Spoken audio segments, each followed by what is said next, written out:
विख्यात कवि और साहित्यकार स्वर्गीय डॉक्टर नरेंद्र देव जी द्वारा रचित राजकीय गीत के सम्मान में आप सभी यहाँ पर खड़े हुए। आज विश्व आदिवासी दिवस यहाँ पर मनाने के लिए हम सभी एकत्रित हुए हैं और आज के इस कार्यक्रम के मुख्य अतिथि के रूप में हमारे छत्तीसगढ़ शासन के माननीय मुख्यमंत्री श्री भूपेश बघेल जी मंच पर आ चुके हैं।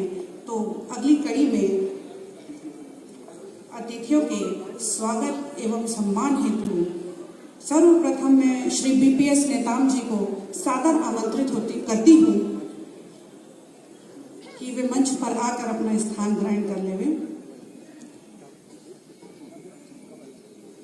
इसी कड़ी में स्वागत एवं सम्मान हेतु हमारे कार्यक्रम के मुख्य अतिथि माननीय मुख्यमंत्री महोदय जी के स्वागत हेतु मैं छत्तीसगढ़ सर्व आदिवासी समाज के अध्यक्ष श्री भारत सिंह जी को सादर आमंत्रित करती हूँ कि वे पुष्प गुच्छ एवं हमारा छत्तीसगढ़ी साफा पहनाकर उनका स्वागत करें, उन्हें सम्मान स्वरूप प्रतीक भेंट करें।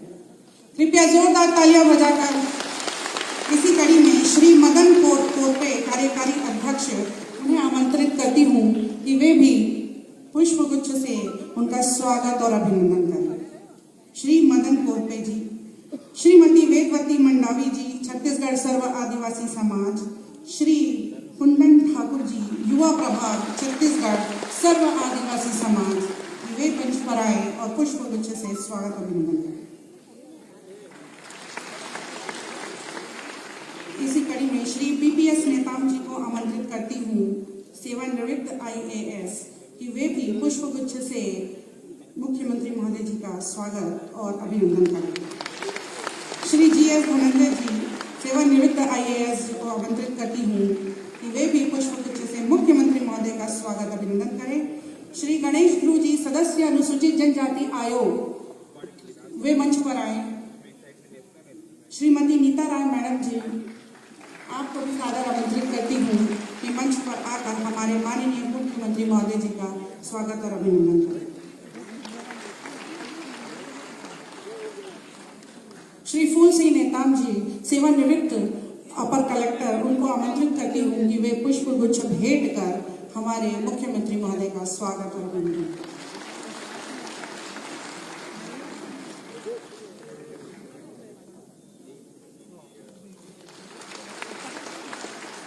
स्वागत की कड़ी को आगे बढ़ाते हुए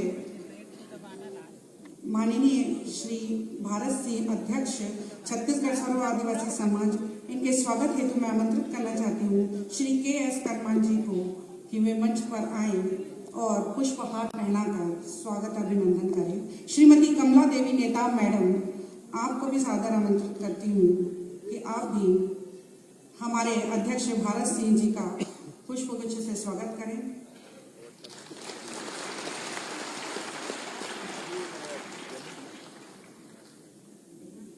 माननीय श्री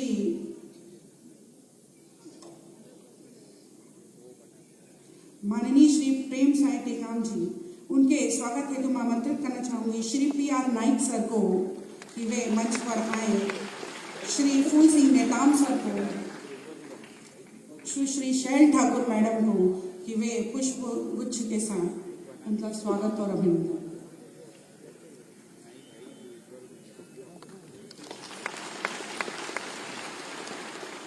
माननीय श्री भानु प्रताप सिंह, अध्यक्ष छत्तीसगढ़ राज्य अनुसूचित जनजाति आयोग के स्वागत हेतु आमंत्रित करना चाहूंगी श्री MR ठाकुर जी को, श्री नीलकंठ ठाकुर जी एवं श्री विक्रम लकवा सर को आमंत्रित करना चाहूंगी कि वे आकर हमारे अध्यक्ष भानु प्रताप जी का पुष्पहार के साथ स्वागत और अभिनंदन करें।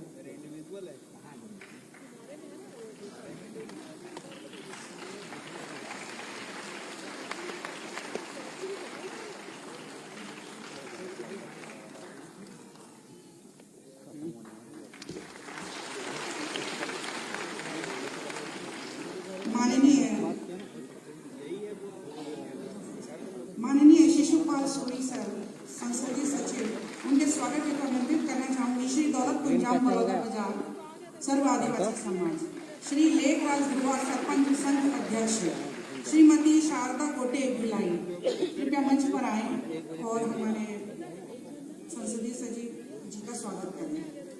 इसी कड़ी को आगे बढ़ाते हुए माननीय श्री सत्यनारायण शर्मा सर के स्वागत हेतु मैं आमंत्रित करूंगी Shri JR Armo sir Raipur, Shri NS Thakur sir, Shri Anand Ram Thakur ji, कृपया मंच शीघ्रता से आने का कष्ट करें।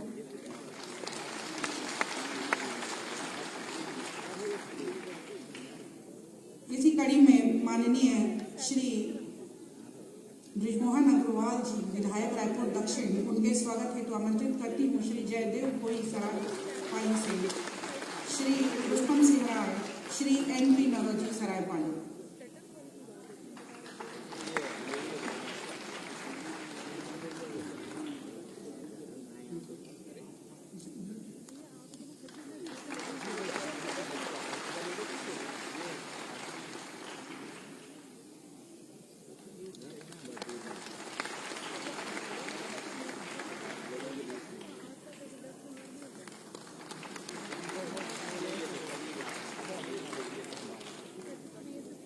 विश्व आदिवासी दिवस के उपलक्ष्य पर हमारे उरांव समाज की महिलाओं द्वारा एक स्वागत गीत प्रस्तुत किया जाएगा। मैं श्री आनंद प्रकाश टोप्पो से निवेदन करती हूँ कि हमारी महिला मंडली को कृपया मंच पर लाने का कष्ट करें और इस स्वागत गीत के साथ इस कार्यक्रम को गति प्रदान करें। एक बार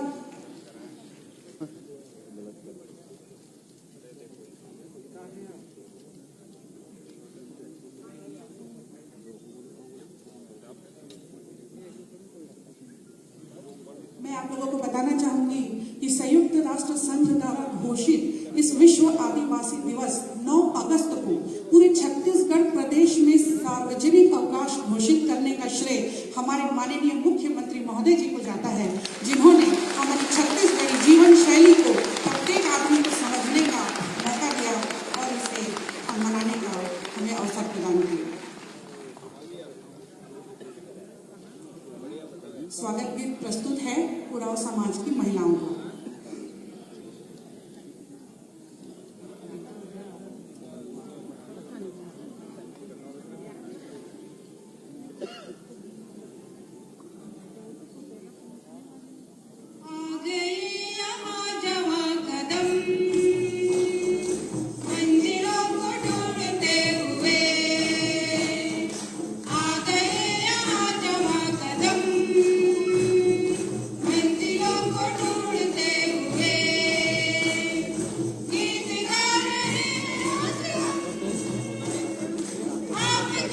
स्वागत में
बहुत अच्छा प्रस्तुति आप लोगों के द्वारा।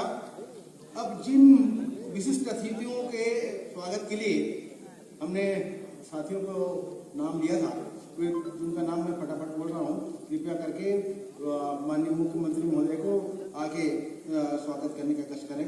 श्री RS के राम, श्री पोलूस बरवा, श्री बंसीलाल नेताम जी, श्री जूलियस क्रिकेटर जी, श्री सेल बस्तरेक्का जी, सब माल्यार्पण से स्वागत कर ले हैं। श्री VS आतरम जी, NP नेरोजी सर जी, श्री राजकुमार ध्रुव भीमेतरा, आपकी तालियां बज नहीं रही है, फटाफट ताली बजाइए। श्री जगदीश ठाकुर सर जी, श्री पात्रे का, श्री शंकरलाल जी उनके,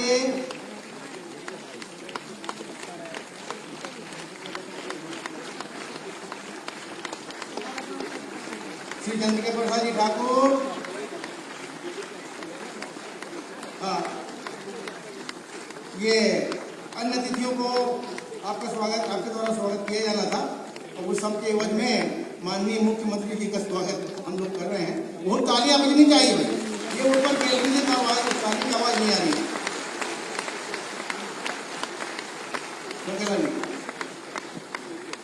विधान मरावी सर जी,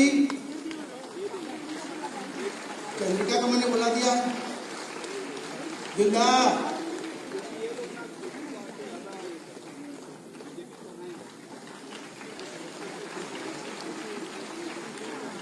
आई आई।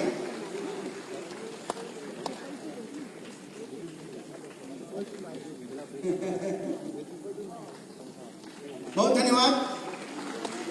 अब माननीय फुलेश्वरी ध्रुव अनाउंसर।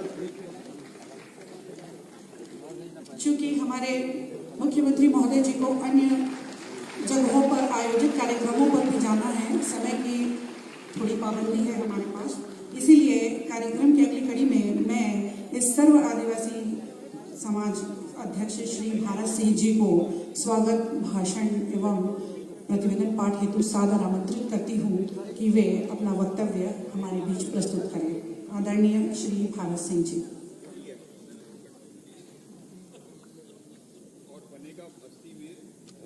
हो गया, बहुत चिल्लाता है विधानसभा बाद में करना।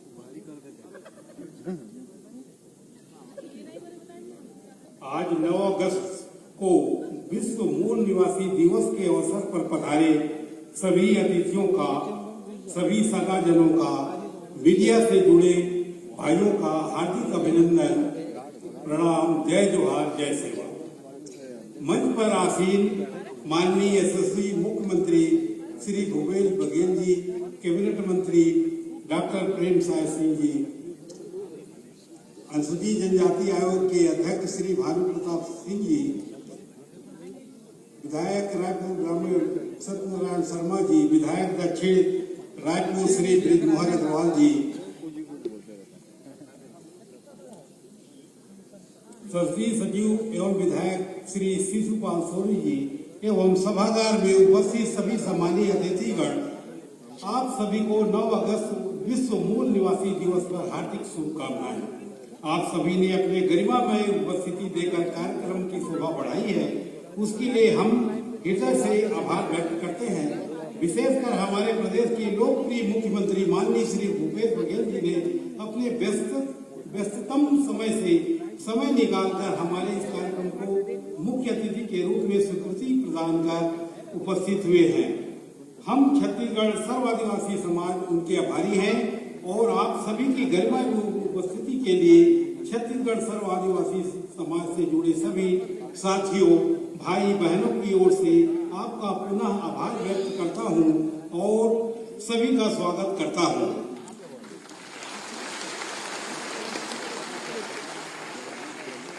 आज 9 अगस्त विश्व मूल निवासी दिवस है। मूल निवासी दिवस का संक्षिप्त इतिहास अर्थात विश्व के इंडिजीनियस पीपल अर्थात विश्व के मूल निवासियों के हकों और अधिकारों को विश्व भर में क्रियान्वित करने और उनके संरक्षण के लिए अब से 40 वर्ष अर्थात 1982 में संयुक्त राष्ट्र संघ द्वारा एक कार्यदल आयोग का गठन किया, जिसकी पहली बैठक 9 अगस्त 1982 को संपन्न हुई।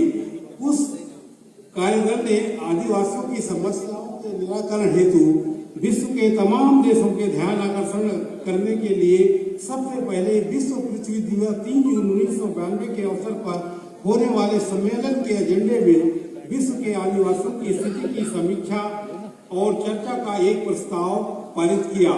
ऐसा विश्व में पहली बार हुआ जबकि आदिवासियों के हालात के बारे में संयुक्त राष्ट्र संघ के मंच पर प्रस्ताव पारित किया गया। संयुक्त राष्ट्र संघ ने अपने गठन के 50वें वर्ष में यह महसूस किया कि 21वीं सदी में भी विश्व के विभिन्न देशों के निवासरत आदिवासी लोग अपनी उपेक्षा, गरीबी, अशिक्षा, स्वास्थ्य सुविधाओं का अभाव, बेरोजगारी एवं बंधुआ मजदूरी, बाल मजदूरी जैसे समस्याओं से ग्रसित है। आदिवासियों को उनके अधिकार दिलाने, उनके समस्याओं का निराकरण, भाषा, संस्कृति, इतिहास आदि के संरक्षण के लिए संयुक्त राष्ट्र संघ की महासभा 9 अगस्त 1994 में जिनेवा शहर में विश्व आदिवासियों के प्रतिनिधियों का विशाल एवं विश्व का प्रथम अंतर्राष्ट्रीय मूल निवासी सम्मेलन आयोजित किया। 9 अगस्त 1994 को विश्व भर के आदिवासियों की संस्कृति, भाषा, मूलभूत हक को सभी ने एक मत से स्वीकार किया और आदिवासियों के सभी हक बरकरार हैं, इस बात की पुष्टि कर दी गई। संयुक्त राष्ट्र ने आदिवासियों को यह वचन दिया है कि हम आपके साथ हैं।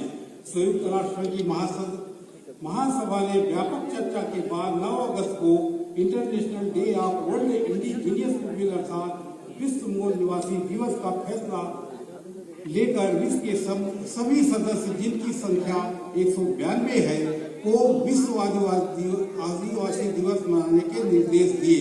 इसके बाद विश्व के सभी देशों में इस दिवस को मनाया जाने लगा, परंतु अफसोस भारत की सरकारों ने आदिवासियों को इस बारे में न कुछ बताया, न ही विश्व आदिवासी दिवस मनाया गया।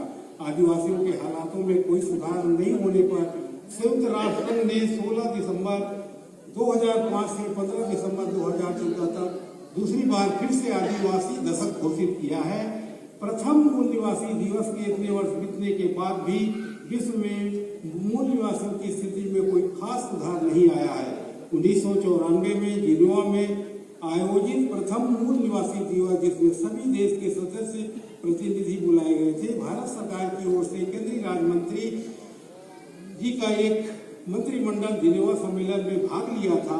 इस सम्मेलन में भारत सरकार के प्रतिनिधि द्वारा संयुक्त राष्ट्र को अवगत कराया कि संयुक्त राष्ट्र द्वारा परिभाषित आदिवासी लोग भारत में है ही नहीं और भारत की जनजातियां किसी प्रकार के सामाजिक, राजनीतिक, आर्थिक पक्षपात की शिकार नहीं हो रहे हैं। इससे बड़ा सरकारी झूठ और क्या हो सकता है। किंतु बड़े हर्ष का विषय है कि 2021 में आदिवासियों को हित को ध्यान में रखते हुए माननीय मुख्यमंत्री द्वारा छत्तीसगढ़ में पिछले वर्ष 9 अगस्त विश्व आदिवासी के अवसर पर देश में पहली बार राज्य के शहरों में रहने वाले आदिवासी समुदाय को टाइगर रिजर्व के कोर क्षेत्र में गांव को सामुदायिक वन संसाधन अधिकार मान्यता पत्र प्रदान किया। पिछले कई वर्षों से हम मूल निवासी दिवस मनाए जाने आयोजनों को देखते आ रहे हैं। सरकारी तथा सामाजिक संस्थाओं द्वारा भव्य आयोजन किए जाते हैं। सांस्कृतिक कार्यक्रम के अलावा अन्य संतोषजनक उपलब्धि नहीं होती।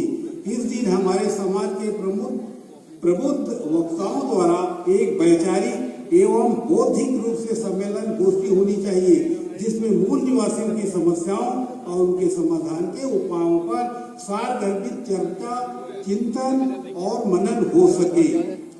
आइए आज 9 अगस्त के विश्व मूल निवासी दिवस की पावन अवसर पर हम यह संकल्प ले कि मूल निवासियों की आन बान और संस्कृति, सभ्यता, जल, जंगल, जमीन को बचाने हम संगठित होकर एकता का प्रदर्शन करते हुए अपने मौलिक अधिकार, संवैधानिक अधिकारों की रक्षा हेतु जी जान से जुड़ जाए। यही समय की पुकार है। जय जोहार, जय छत्तीसगढ़।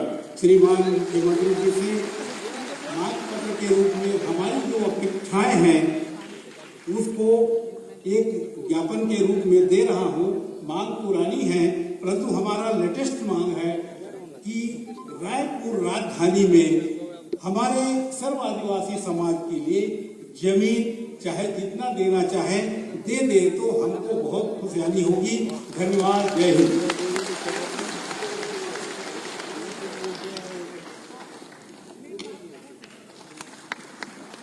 माननीय मुख्यमंत्री महोदय की जी के समय सीमा की पराकाष्ठा को समझते हुए हमारे अन्य विशिष्ट अतिथिगण रुकेंगे और मैं जानकारी देना चाहूंगी कि इस कार्यक्रम की तैयारी के लिए विगत कई महीनों से हमारे युवा साथियों ने, नर्तक दलों ने सांस्कृतिक कार्यक्रम का भी आयोजन किया था। छत्तीसगढ़ के सुदूर अंचलों से गरियाबंद, मैनपुर, बसना, बागबाहरा, महासमुंद, सरायपाली से यहाँ पर हमारे मुख्यमंत्री महोदय जी के मधुर वचनों को सुनने के लिए हमारे सभी आदिवासी सगाजन यहाँ उपस्थित हुए हैं। तो मैं यह मंच हमारे प्रदेश के मुख्यमंत्री महोदय जी को सादर समर्पित करती हूँ कि अपने आशीर्वाद वचनों से हमें अनुग्रह करें। कृपया जोरदार तालियों के साथ स्वागत। विश्व आदिवासी दिवस की बहुत बहुत बधाई, शुभकामनाएं।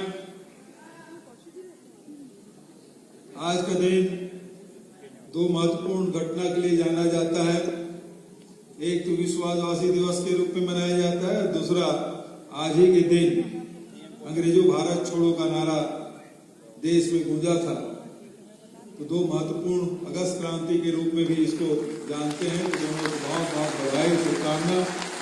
मंच में उपस्थित आदरणीय डॉक्टर प्रेम साय टेकाम जी, हमारे मंत्री, पूर्व मंत्री और वरिष्ठ विधायक आदरणीय ब्रिजमोहन अग्रवाल जी, आदरणीय सर्व आदिवासी समाज के अध्यक्ष भारत सिंह जी, आदरणीय बीपी अग्रकांत जी, आदरणीय सूरी साहब, आदरणीय भानु जी और सभी आयोजन समिति से जुड़े हुए सभी साथीगण, भाइयों बहनों या साथियों, प्यारे बच्चों, सबसे पहले आप सबसे क्षमा चाहता हूं कि आज बहुत सारे कार्यक्रम हैं। निवास में भी कार्यक्रम आयोजित किया गया था, मुख्यमंत्री निवास में, और उसके बाद यहाँ, और उसके बाद मुझे बिलासपुर जाने के लिए मैं सोचा था यहाँ कार्यक्रम करके हेलीकॉप्टर से चल दूंगा, लेकिन बारिश हो रही है और हम सबके लिए बहुत जरूरत भी है। तो बरसात हो रही है और इस तरह से सड़क मार्ग से मुझे बिलासपुर जाना, वहाँ भी हजारों आदिवासी इंतजार कर रहे हैं। तो मैं वहाँ शामिल होना चाहता हूँ, इसलिए बोलने के क्रम में परिवर्तन करते हुए मैंने ब्रिजमोहन जी से भी और टेकाम साहब से भी, सूरी जी से भी सबसे क्षमा चाहते हुए और भारत जी से मैंने निवेदन किया। तो मेरा आग्रह उन्होंने स्वीकार किया। संचालिका ने सब मेरे अनुरोध को स्वीकार करते मुझे पहले आमंत्रित किया, उसके लिए मैं हृदय से धन्यवाद देता हूँ।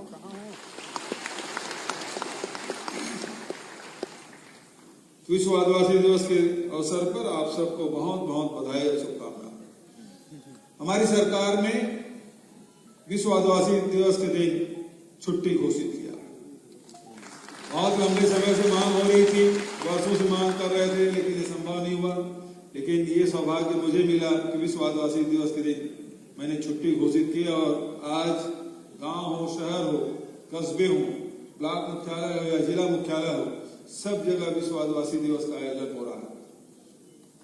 आज मुख्यमंत्री निवास कार्यालय में बहुत सारे कार्यक्रम आयोजित हुए। उसमें सबसे पहला काम जो हमारे वन जंगल में रहने वाले हमारे आदिवासी भाई बहन हैं, वन अधिकार का पट्टा मिला था, सामुदायिक वन संसाधन अधिकार का भी पट्टा दिया गया और अभी तक के लगभग 5 लाख पट्टे वितरित किए गए हैं, जिसमें सामुदायिक दावे के भी है और निजी का भी। निजी क्षेत्र में जहां 5 लाख हेक्टेयर तक की जमीन आदिवासियों की दी गई है और वहीं सामुदायिक दावे के तहत लगभग 15 लाख हेक्टेयर जमीन दी गई है। और जमीन तो हमने दे दी, लेकिन उसका उपयोग कैसे करना है, अधिकार क्या क्या है, तो जन जागरण अभियान उसकी शुरुआत करने के लिए कैलेंडर का भी विमोचन किया गया। उस कैलेंडर के आधार पर चाहे सरकारी कर्मचारी अधिकारी हो, एनजीओ हो, उसके माध्यम से गांव गांव में जाके जन जागरण अभियान चलाया जाएगा, जिसके माध्यम से उन उनको क्या क्या अधिकार दिया गया है, क्या क्या काम करना है और कैसे उसका सही सदुपयोग करना है उन अधिकारों का, उसके बारे में जानकारी दी जाएगी। दूसरी तरफ वन अधिकार के साथ साथ सबसे ज्यादा जो जरूरी है कि आर्थिक रूप से कैसे संपन्न बनाया जाए। तो जो किसी कार्य में हमारे आदिवासी भाई लगे हुए हैं, उनको किसी ऋण का भी लाभ मिला, ऋण माफी की भी लाभ मिला, 2500 रुपये क्विंटल में धान खरीदी शुरुआत की, उसका लाभ मिला। अब 9000 रुपये प्रति एकड़ के हिसाब से हम लोग इनपुट सब्सिडी दे रहे हैं, राजीव गांधी किसान न्याय योजना, उसका लाभ उठा रहे हैं। उसके साथ साथ लघु उपज खरीदी अब 65 प्रकार के हम लोग कर रहे हैं। पहले 7 प्रकार के होते थे, अब 65 प्रकार के। तेंदुपत्ता जहाँ 2500 था वो 4000 प्रति मानक बोरा किया गया। तो आदिवासियों के आर्थिक स्थिति में जबरदस्त सुधार हुआ है, चाहे बस्तर अंचल हो चाहे सरगुजा अंचल, सभी जगह आर्थिक सुधार देखने को मिला है। और यही कारण है अभी भेंट मुलाकात कार्यक्रम में सरगुजा बस्तर का दौरा मैंने किया। 2 ही मांग हमारे साथियों ने किया। पहली बात है स्वामी आत्मानंद अंग्रेजी स्कूल खोलिए हमारे ग्रामीण क्षेत्र में, और दूसरा बैंक खोलिए। बैंक खोलने का मतलब क्या है? सीधी बात है कि आदिवासियों के जेब में पैसा आ गया है, अब वो बैंक में जमा करना चाहते हैं या बैंक से पैसा सरकार जो जमा करती है खाते में, वो दूर जाना पड़ता है। तो पैसा निकालने के लिए ज्यादा जरूरी है बैंक हमारे नजदीक हो। ये परिवर्तन आया है। दूसरा, स्वास्थ्य की दिशा में हम लोगों ने काम किया। पहले तो बस्तर में शुरुआत की, मलेरिया मुक्त बस्तर, और उसके बाद फिर सरगुजा और पूरे छत्तीसगढ़ में अभियान चलाया। अब बताते हुए मुझे प्रसन्नता होती है कि 65% मलेरिया में कमी आई है। ये बड़ी उपलब्धि है, हमको और तेजी से काम करने का आवश्यकता है। 8000 क्लिनिक योजना के भी लाखों लोग उठा रहे हैं। तो स्वास्थ्य की दिशा में भी हम लोग काम कर रहे हैं, जहां मुफ्त में इलाज, मुफ्त में दवाई, मुफ्त में जांच, इस प्रकार की व्यवस्था चाहे गांव हो या शहर में हो। मुख्यमंत्री 8000 क्लिनिक योजना के माध्यम से इसका लाभ उठा रहे हैं। तो स्वास्थ्य के साथ साथ शिक्षा में भी लगातार हमारी कोशिश। बस्तर में जहाँ 300 स्कूल नक्सली उड़ा दिए थे, बंद थे, 10-15 साल से बंद थे। बहुत सारे स्कूल है सड़क के किनारे कैंपों में आ गए थे, टीचर नहीं जाते थे। तो शिक्षा से जोड़ने के लिए उन स्कूलों को 300 स्कूलों की इसकी शुरुआत इस वर्ष हमने किया। जो नक्सली प्रभावित क्षेत्र में उसकी शुरुआत की, शिक्षकों की भर्ती की। इस साल अभी सप्लीमेंट्री बजट में भी 10,000 शिक्षकों की भर्ती फिर से हमने घोषणा की है, ताकि जहां जहां शिक्षक नहीं है वहां उसकी भर्ती हो सके, ताकि शिक्षा का लाभ हम सब उठा सके, हमारे बच्चे उठा सके। तो स्वास्थ्य, शिक्षा, रोजगार के साथ साथ संस्कृति में हमारी संस्कृति बची रहे। संस्कृति हमारी पहचान है, आदि संस्कृति है। और इसीलिए जहां एक तरफ नए राजधानी में शहीद वीर नारायण सिंह जी जिसके मूर्ति तैल चित्र में माल्यार्पण कर कार्यक्रम की शुरुआत हम लोगों ने की है, उसी के नाम से वहां 25 एकड़ में वो परिसर बन रहा है, जिसका शिलान्यास पिछले वर्ष किया और निर्माण कार्य चालू है। मैं उम्मीद करता हूं कि 23 अक्टूबर तक के वो कंप्लीट हो जाएगा। और जो आदिवासियों के जो योगदान है, आज आजादी के अमृत महोत्सव मना रहे हैं, 75वीं वर्षगांठ मना रहे हैं।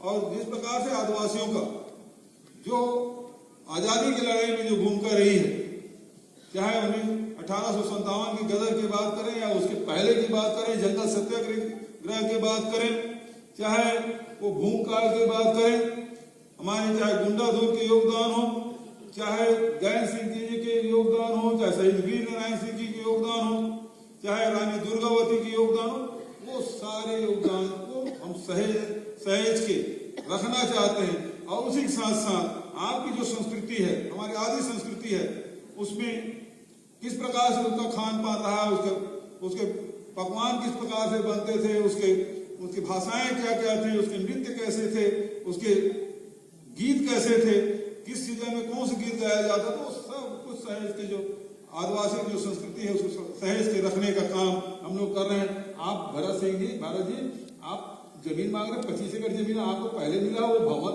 जमीन ही आपकी है, उसके बाद और क्या जरूरत, भवन भी बनेगा, सब कुछ बनेगा, उसका उपयोग जितना चाहे करें। जब आप उपयोग करेंगे तो आवाज भी रहेगा, लोग आएंगे जाएंगे तो गतिविधियां बनी रहेगी। अब यदि अलग से भवन बना देंगे तो अलग से पड़ा रहेगा। तो जितना भी कार्यक्रम करना है, 25 एकड़ जमीन बहुत बड़ा है और बन भी रहा है, उसका उपयोग बढ़िया से करिए। और उसके बाद भी यदि आवश्यकता पड़ती है, आपको लगेगा कम पड़ रहा है, तो छत्तीसगढ़ सरकार के पास जमीन की कोई कमी नहीं है, हम देने के लिए तैयार हैं, तो इस बात को निश्चित रहें। एक बात और बताना चाहता हूं, जिसके बारे में बहुत चर्चा थी। जब भी मैं गया हूं, हमारे जनप्रतिनिधि मिले, सामाजिक संगठन के लोग मिले, पेशा नियम की बात। 1996 में जो पेशा कानून बना था, छत्तीसगढ़ में पेशा कानून तो लागू था, लेकिन नियम नहीं बना था। और मुझे बताते हुए प्रसन्नता हो रही है, पिछले 14 तारीख के कैबिनेट में, 7 तारीख के कैबिनेट में इसको हम लोग पारित किए और कल 8 तारीख को गजट में नोटिफाई हो गया है। पेशा नियम अब राज्य में लागू हो गया है। उस अधिकार को जानने के लिए, प्रचार प्रसार के लिए जन जागरण अभियान हम शुरू कर रहे हैं, जिसमें जो नियम है उसको कैसे हम लोगों को उसका उपयोग करना है, उसका लाभ कैसे लेना है, ये हम लोग बताना चाहते हैं। तो सबसे बड़ी बात यह है, पेशा नियम में जो ग्राम सभा है, जो समिति बनेगी, जो आबादी के कम से कम 50% हमारे आदिवासियों की संख्या होगी।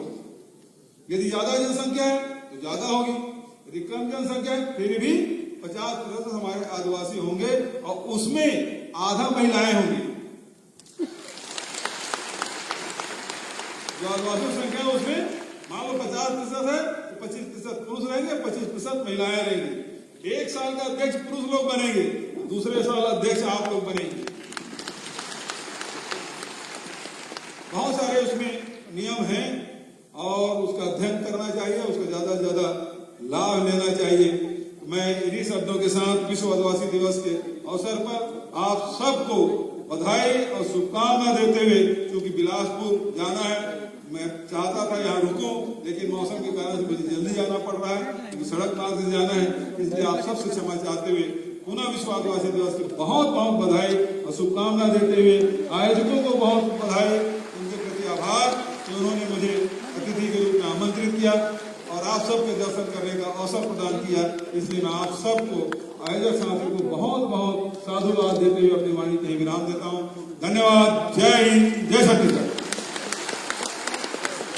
बहुत बहुत धन्यवाद आदरणीय मुख्यमंत्री महोदय जी, आप हमारे कार्यक्रम में आए, हमारा गौरव बढ़ाए, हमारे सम्मान को आपने स्वीकार किया।